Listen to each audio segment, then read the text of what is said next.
ប្រវត្តិខេត្តកំពង់ធំតោះទស្សនាទាំងអស់គ្នាថាតើប្រវត្តិខេត្តកំពង់ធំមានលក្ខណៈបែបណា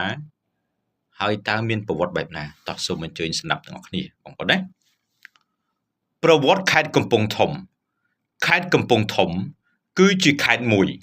ដែលមានព្រំប្រទល់ជាប់ខេត្តសៀមរាបនៅភាគពាយ័ព្យព្រះវិហារនៅភាគខាងជើងស្ទឹងត្រែងនៅភាគឦសានក្រចេះនៅខាងកើតកំពង់ចាមកំពង់ឆ្នាំងនៅខាងត្បូងនិងបឹងទន្លេសាបនៅភាគខាងលិចប្រវត្តិនៃការកកើតខេត្តកំពង់ធំកាលពីបុរាណកាលមកចាស់ជំនាន់មុនលោកតែងតែនាំគ្នាហៅខេត្តកំពង់ធំនេះថាកំពង់ពោះធំមូលហេតុដែលគេនាំគ្នាហៅឈ្មោះថាកំពង់ពោះធំនេះដោយសារកាលពីយូរអង្វែងឆ្នាំមកហើយនោះមានកំពង់ស្ទឹងសែនស្ថិតនៅក្បែរនឹងមាត់ធម្មជាតិដ៏ធំមួយជាប់នឹងបរិវេណវត្តអន្តរជាប់នឹងបរិវេណវត្តអន្ត្រីសង្វរៈហៅខេត្តកំពង់ធំបច្ចុប្បន្ននេះគឺមានរូងសត្វពស់ដ៏ធំមួយមានពស់មួយគូរស់នៅហើយនៅរៀងរាល់ថ្ងៃសិលប្រជាពលរដ្ឋដែលរស់នៅជុំវិញតំបន់នោះតែងតែបានឃើញសត្វពស់ដ៏ធំនោះបង្ហាញខ្លួនឲ្យពួកគាត់បានឃើញហើយបើយោងតាមអបិយជំនឿពស់ទាំងពីរក្បាលនោះហាក់ដូចជាមានបារមីតាមគ្រប់គ្រងនិងថែរក្សាអញ្ចឹងដោយសារតែពស់នោះគឺមិនដែលធ្វើបាបដល់ប្រជាពលរដ្ឋណាឡើយលុះដល់ដំណាក់កាលដ៏យូរអង្វែងក្រោយមកប្រជាពលរដ្ឋរស់នៅទីនោះមិនដែលបានឃើញសត្វពស់មួយគូនោះបង្ហាញខ្លួនទៀតទេហើយក៏គ្មាននរណាម្នាក់បានដឹងថាសត្វពស់នោះវាចេញពីទីនេះហើយទៅរស់នៅឯណានោះដែរស្រាប់តែបាត់ខ្លួនពីកន្លែងនោះទៅដោយស្ងាត់ស្ងៀមតែម្ដងដោយហេតុផលនេះហើយចាប់តាំងពីពេលនោះមកប្រជាពលរដ្ឋនាំគ្នាហៅទីកន្លែងនោះថាកំពង់ពោះធំក្រោយមកទៀតនៅត្រឹមហៅថាកំពង់ធំទៅវិញហើយនៅសម័យបារាំងចូលមកកាន់កាប់ទឹកដីខ្មែរពួកគេបានបែងចែកទឹកដីខ្មែរដែលបានដាក់ឈ្មោះថាខេត្តកំពង់ធំឲ្យសមស្របទៅនឹងការហៅរបស់ប្រជាពលរដ្ឋចាប់តាំងពីពេលនោះរហូតមកជុំវិញប្រវត្តិខេត្តកំពង់ធំនេះផងដែរបើតាមលោកតាព្រឹទ្ធាចារ្យកងសឺអ៊ូបានមានប្រសាសន៍ថាកាលពីសម័យមុនបើតាមលោកតាបានដឹងខ្លះអំពីប្រវត្តិខេត្តកំពង់ធំនេះគឺចាស់ពិតជាធ្លាប់ហៅថាកំពង់ពោះធំពិតប្រកបមែនដោយសារតែនៅជិតមាត់ស្ទឹងសែនមានបឹងធំមួយមានរូងពស់និងមានសត្វពស់ដ៏ធំរស់នៅចំណែកចាស់ខ្លះទៀតហៅខេត្តកំពង់ធំថាខេត្តប្រជុំធំការដែលគេហៅឈ្មោះខេត្តប្រជុំធំនេះដោយសារថាខេត្តកំពង់ធំកាលពីសម័យនោះមានទឹកដីធំទូលាយណាស់អត្ថន័យនិងនិមិត្តសញ្ញាខេត្តកំពង់ធំនិមិត្តសញ្ញាខេត្តកំពង់ធំ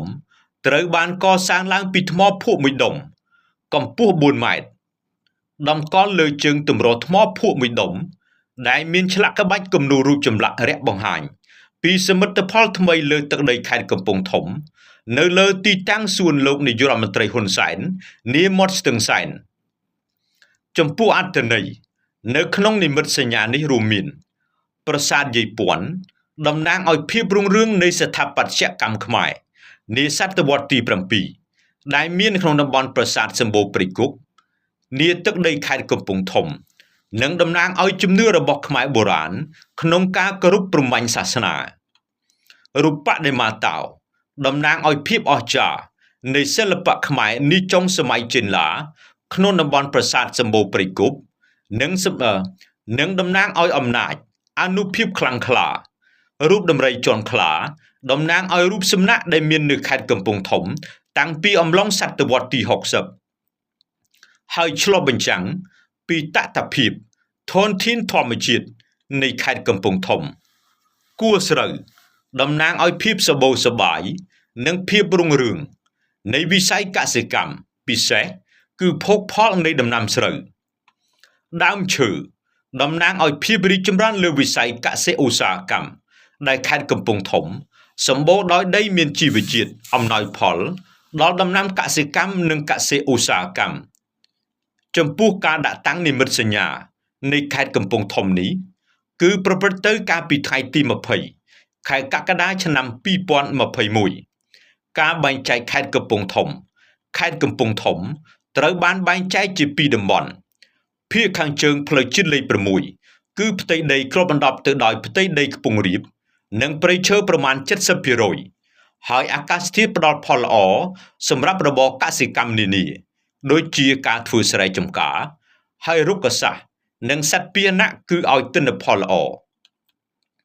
ភាគខាងលិចផ្លូវជាតិលេខ6គឺផ្ទៃដីគ្របដណ្ដប់ទៅដោយតំបន់វាលរាបដែលលាតសន្ធឹងទៅដល់បឹងទន្លេសាបនៅតំបន់នេះអាកាសធាតុផ្ដល់ផលល្អសម្រាប់របរកសិកម្មនិងនេសាទត្រីដើម្បីបំពេញតម្រូវការនៅតាមខេត្តនិងការនាំចេញទៅក្រៅប្រទេសជិតខាងផងដែរចំណែកតំបន់ទេសចរខេត្តកំពង់ធំមានតំបន់ទេសចរជាច្រើនកន្លែងហើយមានតំបន់ទេសចរសំខាន់ចំនួន3កន្លែងដែលភ្ញៀវទេសចរមិនអាចរំលងបានដែលមានដូចជាតំបន់ទេសចរទី1ភ្នំសន្ទុកស្ថិតនៅក្នុងភូមិកកោះឃុំកកោះស្រុកសន្ទុកខេត្តកំពង់ធំនិងមានចម្ងាយ17គីឡូម៉ែត្រពីទីរួមខេត្តកំពង់ធំតាមបណ្ដោយផ្លូវជាតិលេខ6ដែលជាតំបន់ទេសចរធម្មជាតិនិងវប្បធម៌តំបន់ទេសចរទី2ប្រាសាទសម្បូរព្រៃគុកស្ថិតនៅភូមិសម្បូរឃុំសម្បូរស្រុកសម្បូរចម្ងាយប្រមាណ35គីឡូម៉ែត្រពីទីរួមខេត្តកំពង់ធំដែលសង់លើដីរាបស្មើទំហំ3000ហិកតានិងជារមណីយដ្ឋានទេសចរវប្បធម៌បុរាណតំបន់ទេសចរទី3ស្ទឹងព្រៃប្រោះជាស្ទឹងមួយដែលហូរកាត់ខេត្តកំពង់ធំស្ថិតក្នុងស្រុកកំពង់ស្វាយនៅតាមបណ្ដោយផ្លូវជាតិលេខ6ពីភ្នំពេញទៅសៀមរាបស្ទឹងនេះជារមណីយដ្ឋានទេសចរធម្មជាតិមួយកន្លែងដែលល្បីក្នុងខេត្តកំពង់ធំបងប្អូនដែលបានទស្សនាសូមកុំភ្លេចជួយចែករំលែកបន្តខ្ញុំតារា MC សូមអរគុណសូមជម្រាបលា